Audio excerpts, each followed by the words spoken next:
आगे बढ़ते हैं हम लोग। पुराणों की कुल संख्या 18। सारे 18 पुराण को अगर आप मिला दीजिएगा तो वो एक वेद के बराबर हो जाता है। इसलिए पुराणों को हम लोग 5वां वेद कहते हैं। पुराण में पुराने नियम कानून लिखे हैं और प्राचीन राजाओं की चर्चा है। पुराण में ये सब लिखा है। गरुड़ पुराण में देखिएगा मरने के बाद की चर्चा है कि कैसे कैसे यमराज ले जाएंगे, किसको कहाँ मारेंगे, कहाँ पका हुआ तेल में तलेंगे, ये सब में यहाँ पे नहीं समझे। क्या क्या दान देना चाहिए और पानी कितना देना चाहिए ताकि आत्मा को वही पानी मिलेंगे और वहां तक जाएंगे यमलोक तक। 1 साल लग जाएगा आत्मा को यमलोक तक जाने के लिए। मरने के बाद तब तक आत्मा परिवार के पास ही रहती है जब तक तेरही नहीं हो जाता है। तेरही के बाद आत्मा अब यमलोक की ओर प्रस्थान करने लगती है और जब जब परिवार के लोग रोते हैं बिलखते हैं तो आत्मा वापस आने का प्रयास करने लगती है, लेकिन उसे यमलोक की ओर। ये सब की चर्चा किसमें है? गरुड़ पुराण में। समझ में आ गया कि नहीं आ गया? गरुड़ पुराण में समझ में आ गया। लड़की लोग, पुरुष को नहीं सताना चाहिए, उसके लिए अलग से सजा का प्रावधान है। किस किताब में? समझ में आ गया। तो जितनी लड़की लोग, अगर तुमको पुण्य चाहिए तो अपने अपने घर जाओ, भाई की खूब सेवा करो।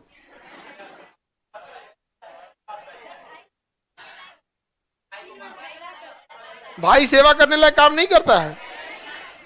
तुम लोग हमेशा भाई से झगड़े करते रहती हो, पाप पड़ेगा तुम लोग को। कभी भी देवताओं से लड़ाई नहीं करनी चाहिए। देवताओं की लड़ाई में सदा असुरों की हार हुई है। समझ में आ रहा है कि नहीं आ रहा है? तो कभी भी भाई से झगड़ा नहीं करना है, क्योंकि पुराणों में स्पष्ट लिखा है कि देवताओं से युद्ध नहीं करना चाहिए। क्या होता है? पाप पड़ता है। तो बताओ, आप लोग में से कोई अपने भाई से झगड़ा करेगी?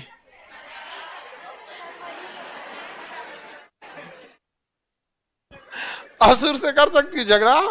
असुर से कर सकती हो। तो 5वां वेद किसे कहते हैं? पुराण को कहते हैं। पुराण में प्राचीन राजवंशों की चर्चा है। पुराणों को स्त्री और शूद्रों को पुराण पढ़ने की अनुमति नहीं थी। देखो लोग, ये बिना मतलब का चीज है भाई। स्त्री काहे नहीं पढ़ लेगी पुराण और शूद्र काहे नहीं पढ़ेगा? तो नहीं पढ़ सकती थी, केवल सुनने की अनुमति थी। बहुत जगह तो सुनने की भी अनुमति थी, सुन लेता था तो शीशा पिघला के कान में डाल देता था। सुनने की भी अनुमति नहीं थी यहाँ पर। इसलिए आप देखिएगा कि पुराणों से ज्यादा जो दलित जाति के हैं, शूद्र जाति के लोग हैं, वो भगवान से ज्यादा मानते हैं अंबेडकर साहब को, क्योंकि वही व्यक्ति थे पृथ्वी पे जो उन्होंने उनके लिए कुछ किया। वरना जिस समय स्वयं भगवान थे इस पृथ्वी पर, उस समय भी कर्ण को केवल इस आधार पर धिक्कार दिया गया कि वो शूद्र जाति से है, सूत पुत्र है, शूद्र है। उसे द्रोणाचार्य ने शिक्षा देने से मना कर दिया। गुरु परशुराम ने शिक्षा दिया तो उसको श्राप दे दिया कि अंतिम समय में शिक्षा भूल जाओगे। माँ कुंती ने अपनाने से मना किया, जबकि भरी सभा में उसको धिक्कारा जा रहा था कि तुम शूद्र हो, तुम इसमें कर। वो तो दुर्योधन उसको बचा लिया, कहा कि ये राजा है अंगराज का, और पूरा अंगराज सौंप दिया उसको कि यही राजा है अंगराज का, अब ये बराबरी का है, वरना तो उसे बाहर कर दिया था। द्रोणाचार्य को देखिए एकलव्य का अंगूठा काट लिया। ऐसा कौन सा शिक्षक होता है भाई? अब बाद में अपने चेला से लड़ाई कर रहा है। द्रोणाचार्य और अर्जुन दोनों आमने सामने थे कि नहीं थे? तो अत्याचार सोचिए शूद्रों पर उस समय भी कितना भयानक था। समझ में आया कि नहीं गया कि राजा एक ही जाति का व्यक्ति बनेगा, एक ही जाति का व्यक्ति क्या बनेगा? राजा बने। जबकि पूरे भारत को संभालने वाला जो राजा हुआ है वो बड़ी जाति से नहीं था। चंद्रगुप्त मौर्य बड़ी जाति का नहीं था, छोटी जाति का व्यक्ति था। इसलिए आज भी देखिएगा भारत में कोई ये नहीं कहेगा कि चंद्रगुप्त मौर्य के हम वंशज हैं, कभी गर्व से नाम नहीं लेता। जाति इतनी हावी हो गई है, जबकि उससे छोटे छोटे राजा लोग का बहुत चर्चा होता है।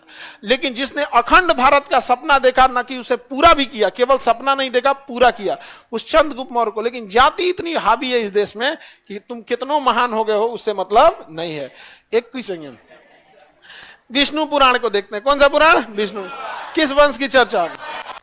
मत्स्य पुराण में सातवाहन, मत्स्य पुराण में, वायु पुराण में, वायु पुराण में गुप्त वंश की जानकारी है। वायु पुराण में गुप्त वंश की जानकारी है। इसमें कहा गया कि समुद्रगुप्त का घोड़ा 3 समुद्र का पानी पीता था। समुद्रगुप्त का घोड़ा 3 समुद्र का पानी पीता है। मतलब समझिए उसका साम्राज्य कितना बड़ा होगा कि 3 समुद्र है भारत में, एक इधर में है अरब सागर, इधर में है बंगाल की खाड़ी, इधर है हिंद महासागर। यानी आप पहले पानी वहीं से पी सकते थे जो आपका साम्राज्य था। इसका मतलब समुद्रगुप्त का साम्राज्य ये भी था, ये भी था और ये भी था। समुद्रगुप्त का इतना बड़ा साम्राज्य था, इसीलिए इसे धरणी बंध कहा जाता था, धरती को बांध देने वाला। किसका घोड़ा 3 समुद्र का पानी पीता था? ऐसा नहीं ना, तो नाश्ता का पानी इधर से पिएगा, दोपहर में पानी उधर से पिएगा, रात में पानी, ऐसे था। 3 समुद्र का पानी पी सकता था। जैसे आप कह सकते हैं ना कि हम केजीएस में 20 हॉल में किसी भी हॉल में जाके बैठ सकते हैं, तो क्या 20 हॉल में बैठते हैं? आपके पास आई कार्ड है, आप जहां मन आपका उस हॉल में जाके आप बैठ सकते हैं, कोई दिक्कत? समुद्रगुप्त का। तो बताइए वायु पुराण में किस वंश की जानकारी?